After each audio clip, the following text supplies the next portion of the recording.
Ça me fait de la peine, Loïc, la fin de cette belle amitié, tu trouves pas? Bonjour Benoît. Moi, je trouve que c'est du mauvais théâtre, tout ça. Parce que franchement, là, on sait qu'ils ont deux gros égos. On se dit, bon, ils vont finir par se disputer. Puis tout le monde les voit se disputer.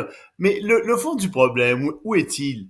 Ben, c'est que Tesla vend de moins en moins d'autos, 50% de moins en Europe, que l'image de Musk est attachée à Tesla et que c'est une image très négative en raison de son association avec Donald Trump. Donc, que fait-il? Ben, il essaie de prendre ses distances de Donald Trump, tout Mais, simplement. mais C'est Loïc, du mauvais théâtre. de là à le traiter de pédophile, d'être dans la gang de Jeffrey Oh, Epstein, de pas publier c'est la des liste. paroles, c'est des Ah non, mots. mais Ils sont... je te traite de pédophile en Je public, te Loïc. poursuis! Je te Ben, poursuis! mais Non, c'est on sera plus ridicule. amis longtemps, là. Tu sais, tu vas me revirer de bord comme un malpropre. Non, non, Euh, mais c'est ridicule. C'est ouais. ridicule.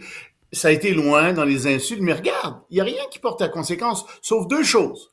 Il y a Hmm. deux choses qui ont été dites qui sont vraiment importantes. À un moment donné, Musk a dit, ben, je vais créer un troisième parti politique.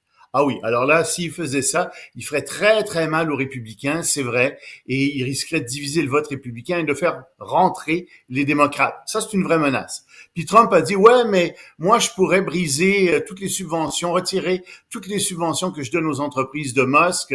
Je pourrais faire d'autres choses. En fait, il n'est pas content parce que dans le nouveau budget, on priorise pas l'auto électrique comme avant. OK, là, il y a quelque chose qui est vrai.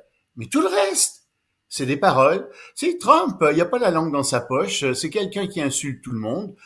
Puis ces gens-là, surtout Musk en ce moment, tout ce qu'il veut, c'est faire de l'argent. Il veut rester à la tête de Tesla. Puis pour rester à la tête de Tesla, ben, il faut qu'il se distancie de Donald Trump. Et Ouais. d'ailleurs, Trump l'a aidé, puis il a dit, je vais vendre ma Tesla. Ben oui, Donald, vends ta Ben oui. Tesla. C'est Donne-la. exactement... Donne-la, espèce de gros Oui, mais cheat. qui va la prendre? Qui va Ben, la on va en prendre? prendre. Moi, je vais en prendre, moi. J'ai pas de trouble. Mais il y a un fond, il y a Je un vais fond y aller. à cette chicane, Loïc, quand même, tu sais, parce que Elon Musk est allé couper des jobs chez les Américains. Oui. Et Trump, pendant ce temps-là, prévoit une augmentation de la dette de 2400 milliards de dollars au cours de la Oui, prochaine oui, oui. décennie.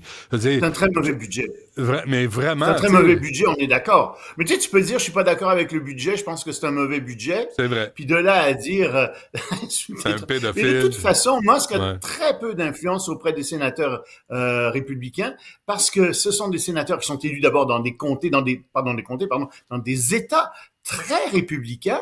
Et c'est Trump qui contrôle le Parti républicain. C'est Trump qui a une influence énorme sur l'électorat républicain, pas Musk. Et ces sénateurs, ils veulent être élus. Ouais. Donc, ils vont faire ce que Trump leur demande de faire. Avec la Tout machine, hein. ça, encore une fois, c'est une tempête dans un verre d'eau. La vraie raison, c'est essayer de se détacher, de détacher Tesla de l'image de Donald Ouais. Trump. C'est ça qu'il essaie de faire en ce moment, Question de véritablement. branding, finalement.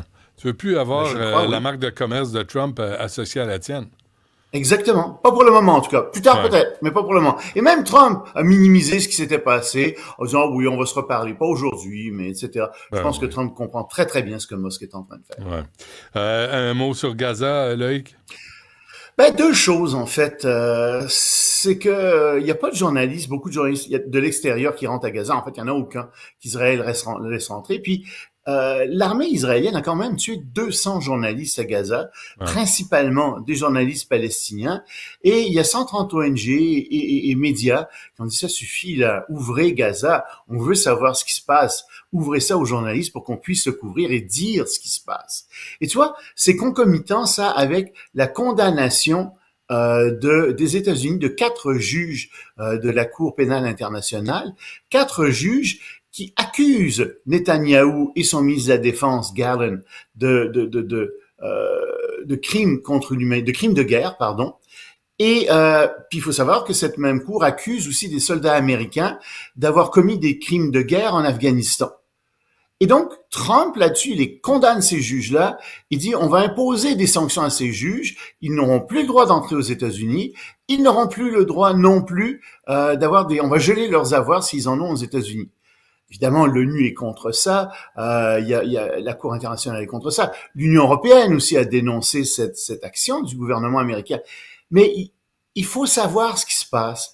C'est pas vrai parce qu'on est supposément du bon côté, on commet pas d'actions abominables. Et cette censure de l'information, c'est très mauvais. C'est exactement ça qui fait que, par exemple, des gens se délaissent certains médias qui manquent parfois d'informations sur ce que font, par exemple, les Américains ou les soldats israéliens. Il faut dénoncer tout ce qui est acte barbare, que ce soit dans un camp ou dans un autre. Et c'est pour ça que je t'amène cette information. Bon, et justement, c'est ça, les États-Unis ont sanctionné 4 juges de la Cour pénale internationale C'est ça que je te disais, sur ce sujet. Ouais. Et la restriction d'importation de la Chine sur les terres rares, et là, il va y avoir pénurie, non? Ben, ça commence à aller mal. Il commence à y avoir des pénuries un peu partout, et c'est très important, évidemment. Les terres rares, encore une fois, faut le rappeler, c'est un très mauvais terme. C'est pas des terres qui sont nécessairement rares, mais le problème, c'est que la Chine produit 70% de ces terres dans le monde. Et on s'en sert beaucoup pour l'électronique de pointe. On en a besoin pour fabriquer, entre autres, des super aimants. Et la Chine, maintenant, a imposé des licences d'exportation. Alors, si toi et moi, on veut, par exemple, importer des terres rares ou des produits qui sont fabriqués à partir de terres rares chinoises, désormais, il faut qu'on passe par un bureau de licence chinois où il y a que 60 employés. Et tu vois que ça crée un goulot d'étranglement immédiatement. Puis les Chinois vont pas donner nécessairement ces licences-là, vont pas les accorder nécessairement. Et ça commence à inquiéter beaucoup de gens autour du monde. Mais écoutez, ça fait des années qu'on voit ça venir. Et finalement, ben, les pays occidentaux, les autres pays, n'ont pas été foutus d'ouvrir véritablement des mines de terres rares, ou en ont ouvert très peu, n'ont pas été foutus de diversifier leur approvisionnement. Alors évidemment, maintenant, on se retrouve face à ça, c'est une crise. Et Donald Trump, justement, a parlé pendant 1h30 hier avec Xi Jinping. D'après Trump, c'est une excellente conversation. Ils ont parlé de ça. Trump a assuré que non, Xi Jinping ne restreindrait pas les exportations ou ne restreindrait plus les exportations de terres rares et de produits faits avec des terres rares. On demande à voir parce que les Chinois sont pas connus pour respecter leurs paroles nécessairement ou dire toute la vérité nécessairement. Et donc, on va voir ce qui va arriver. En tout cas, si on veut une nouvelle positive à travers ça, les deux se sont invités réciproquement et donc Trump va faire une visite en Chine et Xi Jinping va venir faire une visite aux États-Unis. Bon, quand ils se parlent, c'est mieux. Oui, on le souhaite. Et avant qu'on se quitte, un mot sur l'Inde, la population indienne. Là, on va recommencer à compter, ça va prendre du temps. Oui, grand recensement. Puis c'est un casse-tête, évidemment, parce qu'on sait qu'il y a environ 1,4 milliard d'habitants en Inde. Et le problème, c'est que le dernier recensement a eu lieu en 2011. Et l'autre recensement, le recensement suivant aurait dû avoir lieu en 2021, mais en raison de la COVID, il n'a pas eu lieu. Donc, il va commencer bientôt. On devrait avoir les résultats en 2027, grand recensement. Et moi, je m'attends à ce que qu'on trouve que la population indienne est plus élevée qu'1,4 milliard, pas mal plus élevée même, mais grande nouveauté là-dedans, on va demander aux gens à quelle caste ils appartiennent. Et c'est une question très, très délicate en Inde parce que on cache souvent son appartenance de caste quand on est dans une caste qui est basse. Ouais. Alors, on va voir ce que les Indiens vont répondre là-dessus et on va voir surtout combien ils sont, où ils sont, quelles sont les minorités. Ça va être très intéressant pour mieux parler de l'Inde. Et pour le gouvernement indien, pour mieux agir, évidemment. Oui. Quoi, 1,4 milliard aux dernières nouvelles? 1,4 milliard. Ça t'intéresse d'aller compter en Inde? Ouais. Belles vacances. Sacrément, ils vont prendre un bout. Merci Loïc. On se reparle lundi. Tu me rappelleras la 5 prochaine. Il me semble que je l'ai déjà compté, lui. On recommence. Salut.